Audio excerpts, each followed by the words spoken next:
In 1818, a novel was published anonymously in London that some have described as the first true science fiction novel, and that many have described as one of the most influential novels of all time.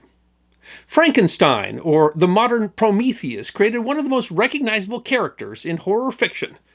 But fiction is often animated by a spark of truth, and Frankenstein's monster was truly a creature of its time. Sometimes fiction is history that deserves to be remembered.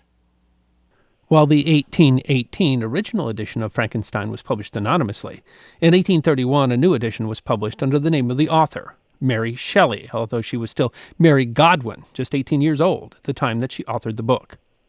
Mary was the daughter of two famous British philosophers, Mary Wollstonecraft, a feminist writer and advocate of women's rights, and William Godwin, a philosopher and British radical, although Wollstonecraft died not long after her birth, and she was raised primarily by her father, and later a stepmother. Given her parentage, it's not surprising that she became a writer, as she later explained. As the daughter of two persons of distinguished literary celebrity, I should very early in life have thought of writing. While she received little formal education, she was well educated by her father. Sometime between 1812 and 1814, she met Percy Shelley, another radical and famous poet. While married, he was estranged from his wife, and the two began an affair, although opposed by both their families. Shelley was a friend of poet George Gordon, Lord Byron, and in the introduction to the 1831 edition of Frankenstein, or the New Prometheus, she explains how the idea of her book came about. In the summer of 1816, we visited Switzerland and became the neighbors of Lord Byron. At first we spent our pleasant hours on the lake or wandering on its shores, and Lord Byron was the only one among us who put his thoughts upon paper. But it proved a wet, ungenial summer, and incessant rain often confined us for days to the house. In fact, the summer of 1816 was the famous year without a summer, one of the coldest summers on record in Europe, owing to the effects of the 1815 eruption of Mount Tambora. The dismal summer seems to have put her group, Mary, Percy, Byron, and a doctor named John Polidori, into a dark mood, and they took to reading horror novels from France and Germany. One particular night, she writes, "We will each write a ghost story," said Lord Byron, and his proposition was acceded to. The other three made furtive but incomplete efforts. Byron wrote a poem named Darkness, and Polidori wrote a short story called The Vampire, which some consider to be the first example of vampire fiction. But the winner of the contest was Mary. She wrote, "I busied myself to think of a story to rival those which had excited us to the task, one which would speak to the mysterious fears of our nature and awaken thrilling horror, one to make the reader dread to look around, to curdle the blood and quicken the beatings of the heart. If I did not accomplish these things, my ghost story would be unworthy of its name." That story came to her one night as a waking vision. "I saw the pale student of unhallowed arts kneeling beside the thing he had put together. I saw the hideous phantasm of a man stretched out, and then, on the working of some powerful engine, show signs of life and stir with an uneasy, half-vital motion. Frightful must it be, for supremely frightful would be the effect of any human endeavor to mock the stupendous mechanism of the Creator of the world." Swift as light and as cheering was the idea that broke in upon me. She wrote, "I have found it. What terrified me will terrify others, and I need only describe the spectre which had haunted my midnight pillow. On the morrow I announced that I had thought of a story. I began that day with the words, 'It was a dreary night of November,' making only a transcript of the grim terrors of my waking dream." There are many questions about the famous book. The extent of Shelley's participation is disputed. The two would marry later in the year after his wife died by suicide. The book clearly had much metaphorical meaning, although its politics have been interpreted in different ways. In 2018, BBC Magazine noted, "As a parable, the novel has been used as an argument both for and against slavery and revolution, vivisection and the empire, and as a dialogue between history and progress, religion and atheism. The prefix Franken thrives in the modern lexicon as a byword for any anxiety about science, scientists, and the human body, and has been used to shape worries about the atomic bomb, GM crops, strange foods, stem cell research, and both to characterize and assuage fears about AI. Some have taken Percy as the inspiration for the main character, given his aristocratic background, others Byron, with whom she was purportedly having an affair. A 2018 edition of the New Yorker writes, "If any man served as an inspiration for Victor Frankenstein, it was Lord Byron, who followed his imagination, indulged his passions, and abandoned his children. He was mad, bad, and dangerous to know, as one of his lovers pronounced. Some have interpreted the monster as an allegory for her own life, growing up without a mother and with a distant father. The most common message, however, taken from the story of the mad doctor who comes to loathe his own creation is the dual theme of warning against hubris and the pain of being alienated from society. BBC Magazine continues, Frankenstein is simultaneously the first science fiction novel, a gothic horror, a tragic romance, and a parable all sewn into one towering body. Its two central tragedies, one of overreaching and the dangers of playing God, the other of parental abandonment and societal rejection, are as relevant today as ever. But the further question arises. Could the novel that was inspired by the dismal weather of The Year Without a Summer be based on real events? Could Dr. Victor Frankenstein have been a real man? There is an actual Frankenstein Castle, today a ruin, along the River Rhine in Hesse. The Franks are a Germanic tribe, and Stein is German for stone. The Frankensteins are a Germanic noble family with origins dating back to the 12th century. Frankenstein Castle, or Burg Frankenstein, is a hilltop castle built in the Odenwald Mountains in the 12th century. The family name Frankenstein was derived from the castle, which presumably represents the stone referred to in the name. Mary Godwin and Percy Shelley spent several weeks touring the Rhine in 1814. The website Romantic Circle says of the tour, most of what they saw no longer stands. The devastating Napoleonic and World Wars destroyed a tremendous number of pre-18th century architecture across the continent. While she does not seem to have mentioned ever specifically, many authors have speculated that she must have visited Burg Frankenstein. Moreover, they argue that she most likely heard local legends about a one-time resident of the castle, Johann Conrad Dippel. Dippel was born at the castle in 1673, and the name Frankensteinensis was added as an addendum to his name while he was attending the University of Gießen in Hesse. Using the pseudonym Christianus Democratus, he authored more than 70 books on mathematics, philosophy, and chemistry, but he also dabbled in the occult, studied hermetics, alchemy, and theology. The castle was for a while abandoned by the Frankenstein family after the Reformation, and Dippel occupied the castle in that time. And in many ways, he seems similar to the mad doctor from the novel. His experiments were considered by some to be sacrilegious, and he was accused by a local priest of grave robbing and performing experiments on cadavers. Further, he is most known for a formula called Dippel's oil, a foul-smelling concoction used in tanning animal hides, but also with purported medicinal qualities. Possibly because of the accusations by the priest, or simply because it did apparently use animal bones and parts, local legends suggest that the potion might have included human body parts. But for more than just tanning hides, Dippel suggested that his oil was an effort to develop a formula for everlasting life, and he attempted to convince the Landgrave of Hesse to deed him the castle in exchange for the formula. Dippel was a real person. His books were real, but exactly what of his work at the time at the castle is legend, and what is real is not clear. He eventually left the area. The website Frankenstein's Diaries writes, the locals rather chasing him away like those pitchfork-wielding villagers in the Universal Frankenstein movies. The local legend, however, includes him digging up cadavers and experimenting on them in an attempt to create an elixir of life, literally while living in Frankenstein Castle. Given her tour of the area, it's hard not to make the connection that Mary heard those stories from locals and inspired the famous Mad Doctor in the novel. The suggestion has been made by multiple Shelley biographers, but the connections are circumstantial and the assertion still controversial.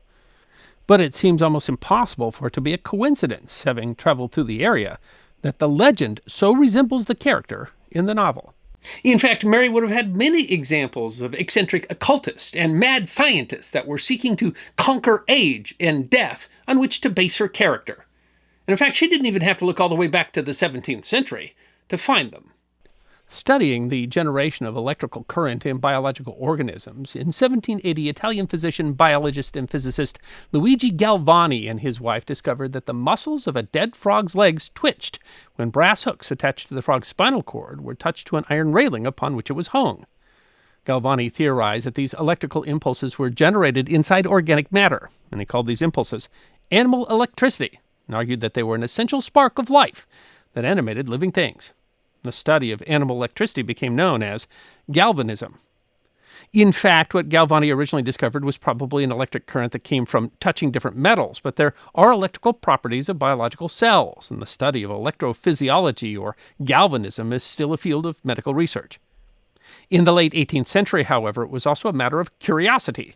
People would be entertained by demonstrations where scientists would use batteries and electrodes to animate, for example, the tongue of a dead cow. Those studies led to a rather dramatic demonstration by Galvani's nephew, Giovanni Aldini, in 1803. In 1751, Great Britain passed the Murder Act, which was intended to better prevent the horrid crime of murder by, essentially, abusing the corpses of executed murderers. The act forbade burying prisoners who had been executed for murder, preferring instead public dissection. In essence, in order to further humiliate the murderer, the doctors were given a license to experiment on their corpses. And one such murderer was George Forster, who was executed by hanging after being convicted of murdering his wife and child by drowning them in Paddington Canal. Some questions have arisen since whether Mr. Forster's trial was fair and whether he actually committed the murders, but convicted he was, and his corpse became the subject of a demonstration at Newgate Prison. The website of chemist Pierre Roberge, called Corrosion Doctors, explains, anatomical dissection was formed part of Foster's death sentence, but no one could have visualized quite the violation that Aldini was going to inflict on him. Before a large medical and general audience, he took a pair of conducting rods linked to a powerful battery and touched the rods to various parts of the body in turn. The results were dramatic. The prison recorded them in its ledger. On the first application of the process to the face, the jaws of the deceased criminal began to quiver, and the adjoining muscles were horribly contorted, and one eye was actually opened. In the subsequent part of the process, the right hand was raised and clenched, and the legs and thighs were set in motion. And while this demonstration occurred when Mary was just 5 years old, it was fairly well known and not unlikely that she would have heard of it. The basic idea of the novel, that a process could be devised to reanimate the dead, seemed very much in reach in the era in which Mary wrote her novel. The New Yorker writes, resuscitation of those who appeared to be dead interested many people in the 19th century. As early as the 1760s, humane societies organized by physicians and reformers began to teach the public procedures for reviving the drowned and the suffocated, using smelling salts, vigorously shaking of the body, various methods of artificial respiration, and the application of electrical current. These societies claimed to have saved the lives of thousands of people. American physician David Ramsay sensed the dawn of a new age of medical possibility. How many must have been lost to their friends and their community, he asked in 1801, before mankind was acquainted with the godlike art of restoring suspended animation. In fact, the preface to the original 1818 edition, assumed to have been written by Percy Shelley, starts with the words, "The event on which this fiction is founded has been supposed by Dr. Darwin and some of the physiological writers of Germany as not of impossible occurrence." And her preface in 1831 explains that Byron and Shelley had had a conversation about galvanism the night before her waking vision. That is, the effect of any human endeavor to mock the stupendous mechanism of the creator of the world, that she said would be supremely frightful, was seen as a very real possibility in its time, although Mary never seems to have claimed that any specific person inspired the character of Dr. Frankenstein. Far from outrageous fantasy, BBC Magazine writes, the novel imagined what could happen if people, and in particular overreaching or unhinged scientists, went too far. And further, is there a possibility that there was a real-life inspiration for the monster? Was George Forster the original Frankenstein's monster? Mary's description of the creature coming to life, "I saw the dull yellow eye of the creature open. It breathed hard, and a convulsive motion agitated its limbs," certainly sounded much like the description of Forster during Aldini's experiment. But other authors have suggested a more mundane inspiration. A beggar in Geneva named Noah Burdick, whom she described in her travel diary as sickly, gaunt, abysmally tall, and lacking any human emotion, morality, or sensibilities. Shelley's novels had an enormous impact on culture. Wikipedia lists 76 feature films that featured Frankenstein's monster between 1915 and 2022. These monsters have taken many forms, although few that accurately represent the intelligent and articulate version described in her novel, who taught himself to read. BBC Magazine notes that movies condensed the story into basic archetypes, adding many of the most memorable elements audiences would recognize today, including the comical lab assistant, the line, "It lives!" and a bad-brained monster who doesn't speak. It's alive! It's alive! It's alive! It's alive!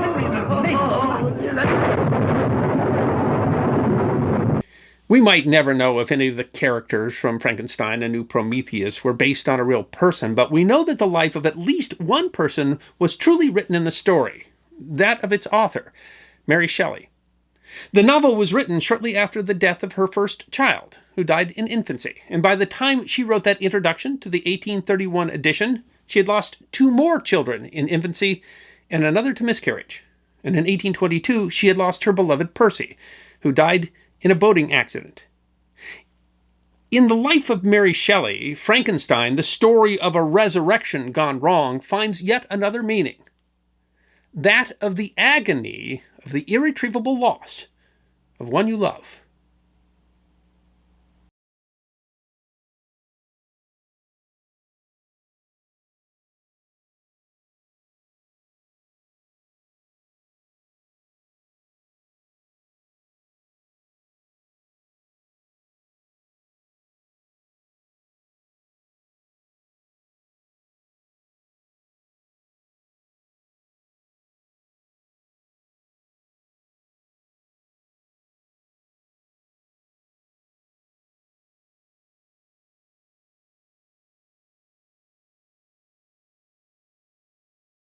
I hope you enjoyed this episode of The History Guy. Check out our community on thehistoryguyguild.locals.com, our webpage at thehistoryguy.com, and our merchandise at teespring.com, or book a special message from The History Guy on Cameo. And if you'd like more episodes on Forgotten History, all you have to do is subscribe.